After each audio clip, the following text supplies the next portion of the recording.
그 7강 프로그램 제목이 리더의 심리치유입니다. 그렇죠? 리더의 심리치유. 근데 저는 이 제목을 그 배 선생님이 지으신 것 같아요. 리더의 심리치유. 근데 뭐 리더의 심리치유가 따로 있고 팔로워의 심리치유가 따로 있는 것 아닙니다. 그러니까 리더라고 이름을 붙이는 순간 많은 것들을 놓치게 됩니다. 저는 리더가 따로 있다고 생각하지 않습니다. 물론 선생님들께서는 리더이시겠지만 진정한 리더는 자기 추종자들을 만들지 않는다 그럽니다. 각자 혼자 서게 하지 자기 그 일본 말로 꼬붕이라 그러죠. 그런 걸 안 만든다 그럽니다. 각자 서게 하지 내가 그 도당들을 거느리는 사람이 되지 않는다 그럽니다. 그래서 저는 리더라는 말이 한편으로는 리더십이라는 게 중요하면서도 진정한 리더는 자기가 리더가 아닌 팔로워의 지위, 위치에 있어도 그것을 감당할 수 있는 사람이야말로 리더가 돼야 되지 않나 그런 생각을 하게 됩니다. 요즘 우리나라 이렇게 사건들이나 신문을 보면 너무나 우울하죠. 너무나 우울한데 제가 가만히 생각을 해보면 그것이 그냥 우리 전체의 모습이지 그게 뭐 누가 누구를 비난할 것이 아닐 것 같은 느낌, 우리의 기본 실력인 것 같은 느낌이 들면서 굉장히 안타깝습니다. 근데 이제 정말 우리한테 리더가 없다는 느낌이 들어요. 정말 필요한 리더는 없고 그런 느낌이 들면서 굉장히 안타깝습니다. 오늘은 이제 7강 마지막으로 의사소통과 삶의 통합을 하게 됩니다. 저희가 그동안도 의사소통을 해왔습니다. 그렇죠? 근데 이제 보통 의사소통 그러면 이렇게 일방적으로 어떤 내용을 전달하는 강의 같은 경우에는 그렇게 크게 중요하지 않지만 그 경우에도 역시 어떤 다른 면이 중요해지는데 그래도 지금 여기서 중요하게 생각하는 것은 대인 간 어떤 정서적 관계 이런 것들을 말하는데요. 한번 보겠습니다. 그 상자 안의 것을 한번 보겠습니다. 인류 최악의 발명품 2가지는 무엇일까? 인류 최악의 발명품 2가지는 무엇일까요? 네? 예, 스마트폰. 예, 어떻게 그렇게 잘하세요? 네. 스티브 잡스 울겠네. 예, 그 스마트폰이라고 해요. 그래요? 네, 스마트폰. 또 하나는 핵입니다. 핵. 예, 핵. 또 하나는 스마트폰. 그래서 이제 스마트폰이 그 우리로 하여금 많은 것들을 편리하게 해주고 있음에도 불구하고 어떻게 보면 그냥 우리 삶을 진지하고 깊이 있게 살기보다는 검색하다가 어느 날 갑자기 90살 돼서 죽을 것 같은 느낌이 들어요. 그 정말 내 삶을 사는 게 아니라 그다지 중요하지도 않은 사건들을 검색하고 나와 별로 관계도 없는 사건들을 재미있게 보다가 정말 내 삶은 안 살고 죽게 만드는 것 아닌가. 이제 그 굉장히 중요한 모토 중에 하나가 검색보다 사색을, 그죠? 검색보다 사색을. 근데 이제 인간의 종류가 달라진 것 같습니다. 확실히. 그래서 이제 현대 흐름을 무시할 수는 없겠으나 이런 어떤 비판이 나오는 것도 우리가 눈여겨봐야 되지 않을까 이런 느낌이 듭니다. 그 스마트폰, 그러니까 이제 뭐 이메일이나 뭐 문자나 카카오톡이나 이런 것들을 보면 기존의 관계가 성립된 사람들 사이에서는 그것들을 풍부하게 해주는 혹은 보완해주는 역할을 하지만 새롭게 관계를 맺는 사람들 사이에서는 어떻게 하는지 이런 것들은 아직도 연구될 부분이 굉장히 많습니다. 그래서 이제 그 기술 오늘날에는 과거에는 그 프랜시스 베이컨이 그랬나요? Knowledge is power, 그죠? Knowledge is power. 그거를 우리 그 전에 제가 어디 강의를 들었더니 그 얘기를 하니까 막 우리 앉은 사람들이 아는 것이 힘이다 막 그랬어요. 그러니까 그거는 이제 중학교 수준이고 뭐냐면 지식이 권력이다. 이래야 우리가 이제 고급한 수준이다. 이렇게 얘기를 하는 것을 들었습니다. 이제 지식이라든가 혹은 자본주의 사회에서는 자본이라든가 이런 게 어떤 파워인데 이제는 정말 무엇이 파워가 됐을까요? 기술입니다. 기술. 예. 오늘날에는 기술이 가장 큰 파워가 됐다는 것을 느낄 수 있습니다. 이제 저 같은 경우는 아주 그 옛날식 사람이기 때문에 별로 적응을 잘 못하고 이렇게 살고 있는데, 어쨌든 인류 최악의 발명품 두 가지를, 하나는 핵, 하나는 스마트폰이라고 합니다. 제가 아는 사람과 개인적 대화인데 이 사람이 이런 말을 했습니다. 연락처가 늘어나고 이렇게 스마트폰을 열면 아는 사람이 수백 명, 수천 명인 거예요. 전화번호 아는 사람이. 또 주고받은 명함을 넣어주는 지갑은 날이 갈수록 두툼해져서 이만큼이 됐습니다. 그런데 정작 위기의 순간에 나는 누구에게 연락을 할 수 있을까? 자기가 정말 곰곰이 따져봤더니 단 한 명도 없다 그럽니다. 너무 외롭고 내가 아무 연락 없이 정말 내가 어려움에 처했을 때 나를 도와줄 만한 사람이 있을까? 단 한 명도 없다. 그런 얘기를 들은 적이 있습니다. 또 그 밑에 것 보면 이제 상담해온 내담자 얘기죠. 내가 자랄 때 부모는 내가 하는 말의 내용 속에 담긴 내 마음을, 정작 전하고 싶은 내 뜻을 잘 알아채고 이해해 주었는지 전혀 아니다. 그리고 지금도 못 알아듣는다. 그 이야기를 아무리 해도 못 알아듣는데요. 또 다른 사람은 내가 자랄 때 엄마가 매일매일 내 얘기를 다만 10분이라도 들어줬더라면 나는 지금 이런 데 오지 않았을 텐데, 그렇게 얘기하는 것을 들었습니다. 여기서 말하는 이 이야기라고 하는 것은 뭐 밥 먹었냐, 학원 갔냐 이런 이야기가 아닙니다. 내 마음속에 무엇이 있는지 정말 감정이 움직이는 교류를 말하는 것이죠. 의사소통이나 대화라 그럴 때 우리가 개인적인 감정이 담기지 않는 것은 저희는 대화라고 이야기하지 않습니다. 네. 이제 저희가 지지난 시간에 가족에 대해서 했는데요. 어떤 부부가 그렇게 얘기를 합니다. 저희 부부는 굉장히 대화를 많이 한답니다. 그래서 어떤 대화를 그렇게 많이 하세요? 그랬더니 뭐 수입이 얼만데, 뭐 빚을 얼마 갚고, 또 시댁이 얼마 보냈고, 우리 아이 학원비가 얼마 됐고, 이런 얘기를 한다는 거예요. 그런 이야기를 당연히 하죠. 우리 그건 굉장히 중요한 부분인데, 결국은 내가 어떻게 느끼는지, 나는 무엇을 바라는지, 당신이 이랬을 때 나는 어떤지에 대한 감정의 대화는 한마디도 없는 거예요. 서로 알아차리지도 못하고. 근데 그런 이야기를 대화를 많이 한다고 하는 것을 제가 들었습니다. 자, 이중구속에 대해서는 제가 한번 설명드린 것 같나요? 이중구속. 그렇죠? 그 이중구속은 제가 어디서 설명을 드렸나 했더니 그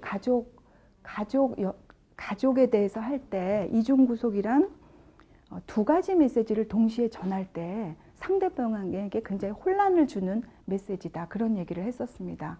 예를 들어서 자식이 엄마한테 이렇게 엄마를 딱 봤을 때 엄마를 이렇게 무시하면 너는 왜 나를 그렇게 무시하냐? 그래서 죄송스럽다고 엄마한테 또 가까이 가려고 그러면 이렇게 움찔하면서 물러난다든지. 그러니까 가까이 갈 수도 없고 멀리 갈 수도 없는 그런 어떤 이중 메시지를 끊임없이 전달하면 우리는 굉장히 혼란스럽다는 얘기입니다. 그래서 이 이중 구속을 많이 하게 되면 정신분열증을 일으킬 수도 있다. 초기에는 그렇게 연구를 했었지만 지금에는 그렇게 단순하게 보는 것이 아니고 가족 시스템으로 본다. 그런 얘기를 했었습니다. 자, 의사소통으로 들어갑니다. 인간에게 가장 중요한 두 가지 영역은 가족과 직업입니다. 그렇죠? 일과 사랑, 가족과 직업입니다. 가족과도 관계를 맺고 또 직업 세계에서도 관계를 맺고 의사소통을 하면서 살고 있습니다. 근데 이 모든 관계 맺음의 방식은 인간이 처음 부모와 어떤 관계를 경험했는가, 또 부모가 우리와 어떻게 의사소통을 했는가에 크게 영향을 받는다 그랬습니다. 이제 제가 계속 개인 발달을 얘기하면서 가족의 맥락을 이야기하면서 초기 발달의 중요성을 끊임없이 말씀을 드렸는데, 어떻든 부모가 혹은 부부 자체가 어떤 방식으로 대화를 하는지도 중요하고 아이들과 어떻게 하는지도 굉장히 중요합니다. 그 의사소통이나 대화의 차원에는 두 가지 차원이 있습니다. 하나는 내용 차원이고요. 또 하나는 뭘까요? 관계 차원입니다. 관계 차원. 그래서 이런 거죠. 남편이 집에 들어왔어요. 집에 들어왔는데 여름인데 날씨가 굉장히 더워요. 그러면 풀썩 소파에 앉으면서 아우 더워. 아주 짜증스럽게 아우 더워 그럽니다.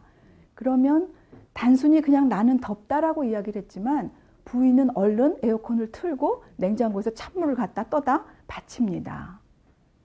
자, 관계에서 부부 관계에서 어쩌면 부부 사이의 권력이 남편이 더 우위에 있을 때 우리는 내용, 단순히 내가 덥다는 것을 얘기했음에도 불구하고 그 관계가 작동하는 것을 알 수가 있습니다. 그러니까 내용 차원과 관계 차원이 있다. 자, 특히 기업의 관리자나 상위자들은 부하 직원들과의 의사소통에서 한계를 느끼기 쉽다. 왜냐하면 권력 관계가 다르기 때문에 오해받기도 쉽고요. 하위 직급의 사람들은 상위 직급의 사람들의 말을 오해하기도 쉽고 마찬가지입니다. 그러니까 내용과 관계가 둘 다 작용하기 때문에 단순하지가 않습니다. 인간은 다른 피조물들과는 달리 언어와 문자라는 도구를 가지고 있고 이것으로 의사소통을 합니다. 의사소통의 수단으로서 언어와 문자는 인간만의 특징인데 그렇다면 언어적 메시지와 비언어적 메시지의 실제 비중은 어떻게 될까?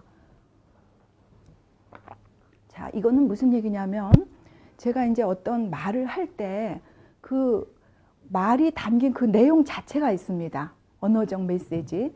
근데 그 밖에 것들을 모두 비언어적 메시지라고 얘기를 합니다. 비언어적 메시지에는 어떤 게 있을까요? 표정, 혹은 몸짓, 뭐 제스처, 뭐 느낌, 이렇게 막연하지만 느낌이란 게 있어요. 근데 이 느낌이란 게 굉장히 정확합니다. 느낌이란 게 굉장히 정확해요. 그래서 둘 사이에 대화를 하는데 언어적 메시지는 예를 들어서 나는 너를 사랑한다 이렇게 얘기를 합니다. 그 말이 주는 방식이 여러 가지가 있을 겁니다. 나는 정말 당신을 사랑해 이렇게 할 수도 있고 나 너 사랑한다니까 왜 자꾸 물어 짜증나게 이럴 수가 있는 거죠.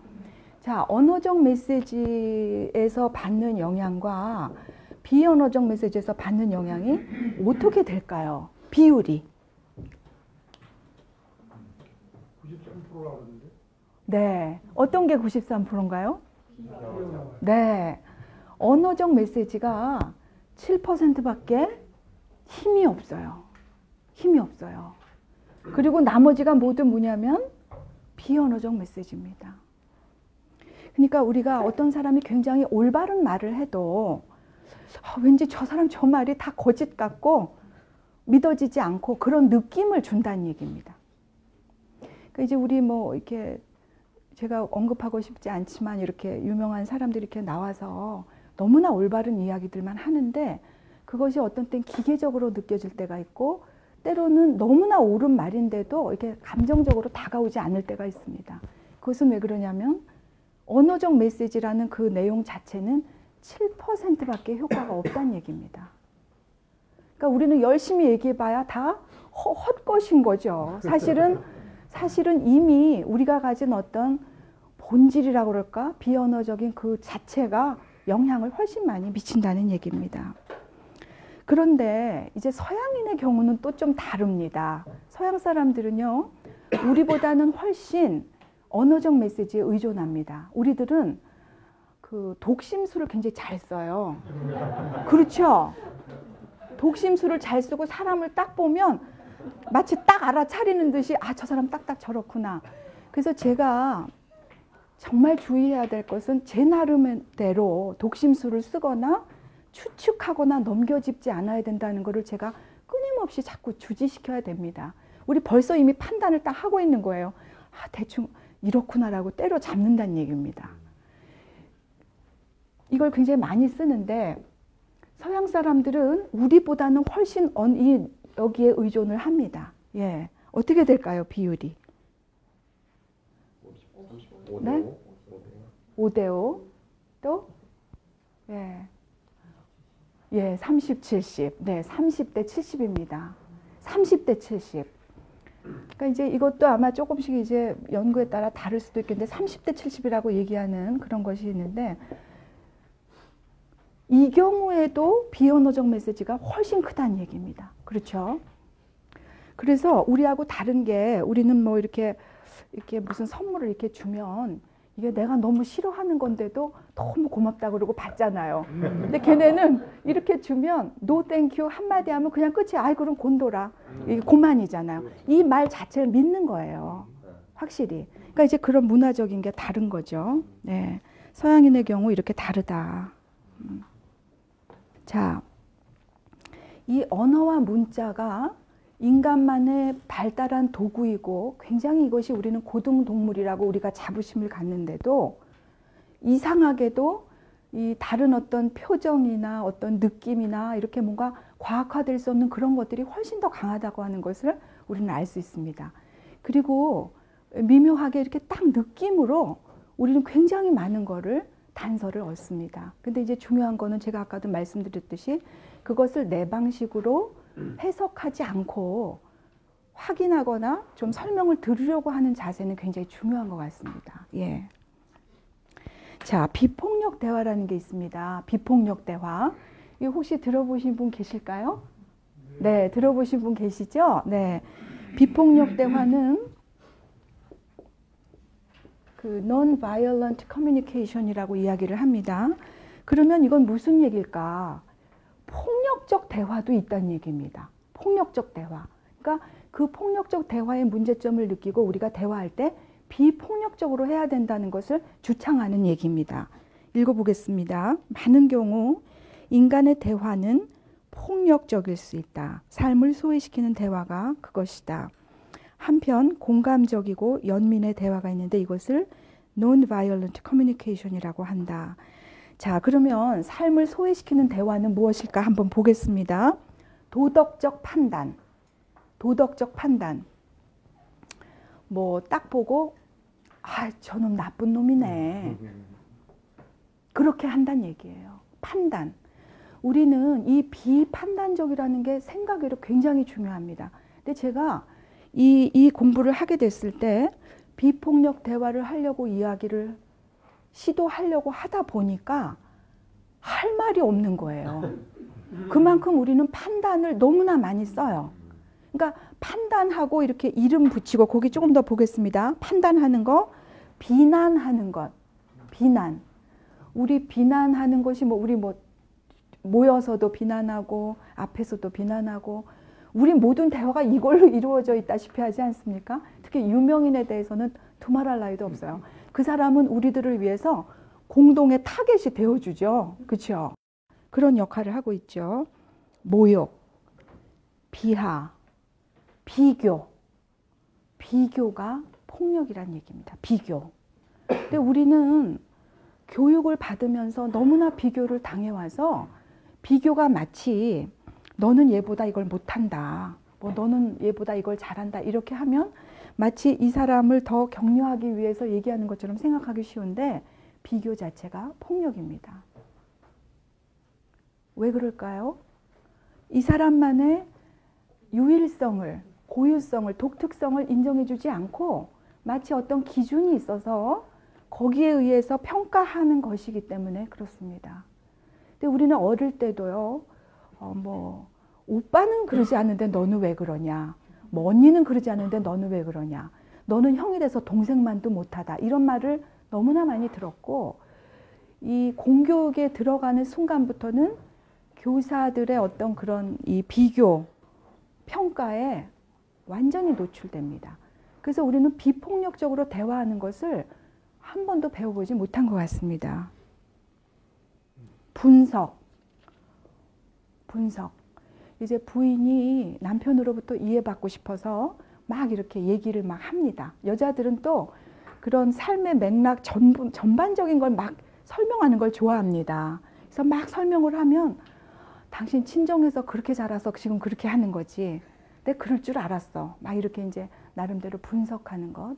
그러니까 이 사람이 정말 요구하는 것이 무엇인지 공감하지 못하고 분석하는 것이 있고요. 꼬리표 붙이기. 그러니까 꼬리표 붙인다는 거는 이제 무슨 어떤 제품이 있으면 우리가 여기다 이렇게 뭐 이거는 얼마다 혹은 뭐 이거는 무슨 상표다 이런 걸 꼬리표를 붙이잖아요. 근데 사람에게도 이렇게 한다는 거예요, 우리가.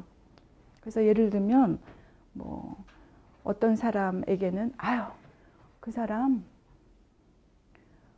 뭐 지각꾼이잖아 뭐 이렇게 한다든지, 뭐 우리 상사 아유 그 사람 이빨이잖아 이빨. 그 사람한테 가면 다 씹히고 나만 하는 게 없지.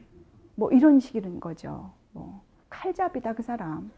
그 앞에 가면 다 난도질 당해서 나만 하는 게 없다. 이렇게 우리가 뭔가 하나로 이름을 붙일 때가 많습니다. 대부분 부정적인 방식으로 우리가 좋게 그 사람은 굉장히 뭐 훌륭한 사람이야. 그 사람은 남에게 선행을 많이 베푸는 사람이야. 그런 식으로 꼬리표 붙이는 건 별로 안 하고 늘 비난하고 부정적 평가를 하는 방식으로 꼬리표를 잘 붙입니다. 그 다음에 강요하기. 제가 그 가족 설명할 때 회전판이란 거 설명했죠.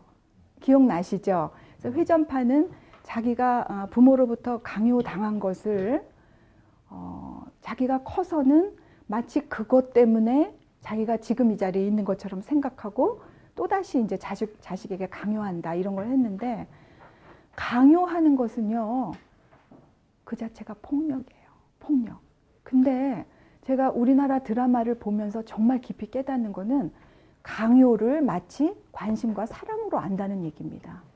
제일 많이 나오는 얘기가 뭐 내가 너를 어떻게 키웠는데 너는 아무것도 하지 말고 내 말만 들어. 내가 하라는 대로만 해. 그건 몰라도 돼. 나만 따라와. 이런 말을 밥 먹듯이 합니다. 부부간이나 부모 자식 간에. 그러니까 강요한다는 것은 그 사람의 의지를 무시하는 행동입니다. 그렇기 때문에 폭력이 되는 거고요. 책임을 부정하기.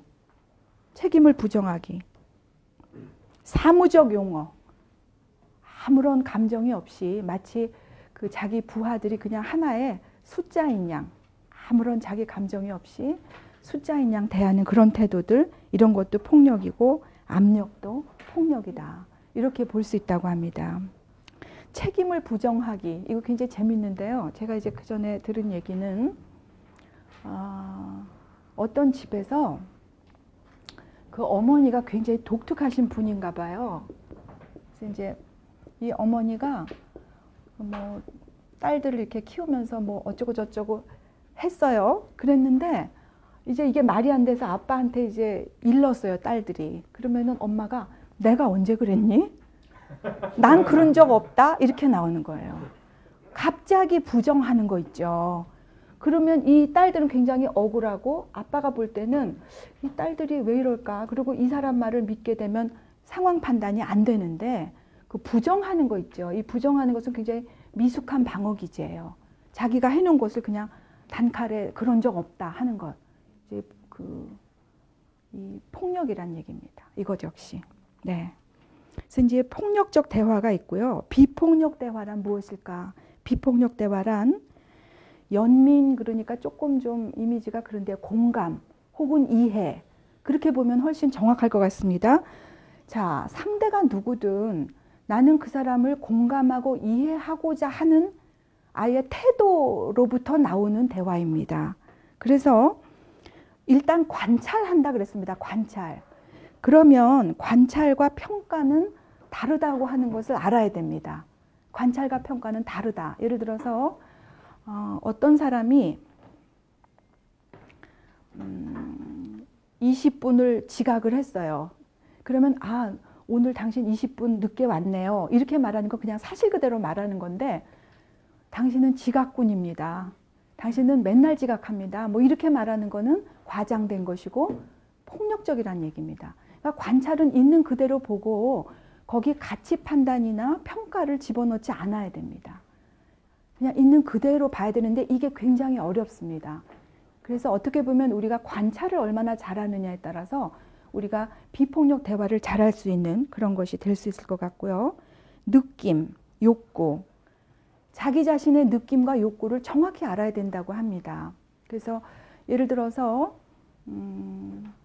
상사가 나한테 무슨 얘기를 했을 때, 예를 들어 어제까지 맞춰야 되는 일을 안 맞췄을 때 상사가 예를 들어 이거 왜 어제까지 해야 되는데 안 했느냐.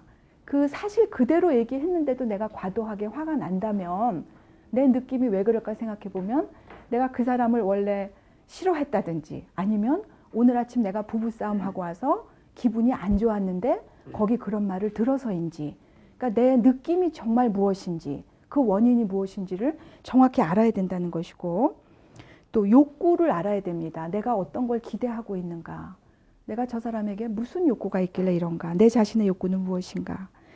그래서 그것들을 잘 보고 그 다음에 상대편에게 부탁할 수 있어야 됩니다. 부탁하기 위해서는 지난 시간에 제가 말한 대로 아이메시지를 사용할 수 있으면 좋을 것 같습니다. 자, 부탁한다 그러면 우리는 흔히 아랫사람이 윗사람에게 무슨 부탁하는 것만 생각하기 쉽습니다. 그러나 윗사람도 아랫사람을 지도할 때에는 부탁의 형식으로 하는 게 굉장히 좋습니다. 제가 그 전에 저희 그 센터에서 이제 어디 그 회사 그룹을 이렇게 뭐라 그러죠? 그 코칭이라 그럴까? 이런 대화, 이런 이 워크숍을 가진 적이 있었습니다. 근데 이제 그때 사람들이 어떤 분들이었냐면 위에 더 상급자들이 있고 밑에 또 하급자들이 있고 이 중간 관리인이라 그럴까요? 중간 계통이셨어요. 근데 이분들의 고민은 위 눈치도 봐야 되고 아래 눈치도 봐야 되고 어떻게 해야 좋을지 모르겠다. 이게 압력이 굉장히 심한 분들이었어요. 또 이분들의 고민 중에 하나가 이 하급자들끼리 갈등이 있을 때 어떻게 해야 좋을지 모르겠다. 이런 거였습니다. 그래서 저는 제가 어떻게 얘기를 드렸냐면 예를 들어서 저 밑에 자기가 거느리고 있는 직원들 2명이, 여러 명 중에 2명이 갈등이 심하다 하면 저는 이제 한 명씩 불러서 그들의 이야기를 듣고, 그러니까 단지 관찰하고 그 다음에 그 공감한 다음에 자신의 느낌을 활용해서 아이메시지로 부탁할 수 있을 것 같다고 얘기를 했습니다.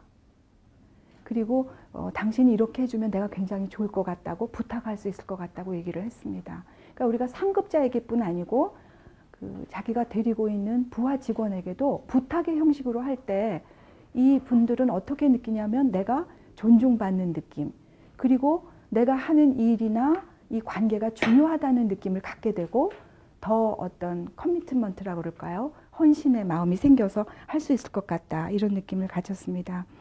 이 비폭력 대화는 그 단지 드러나는 표현 방식만의 문제가 아니고 인간에 대한 근본적인 입장과 인간관 철학이 문제가 되는 것입니다. 다시 말해서 인간이란 그가 어떠한 인간이든, 그가 어떠한 학력이나 배경이나 어떤 조건을 가진 인간이든 가치가 있고 존중받을 만한 존재라는 그런 입장에서만이 비폭력 대화가 가능하다고 하는 얘기입니다. 상대방이 나와는 다른 의견을 가졌을지라도 상대방을 이해하고 즐기고 배우고자 할 때 비폭력 대화가 가능하다. 이렇게 얘기를 합니다.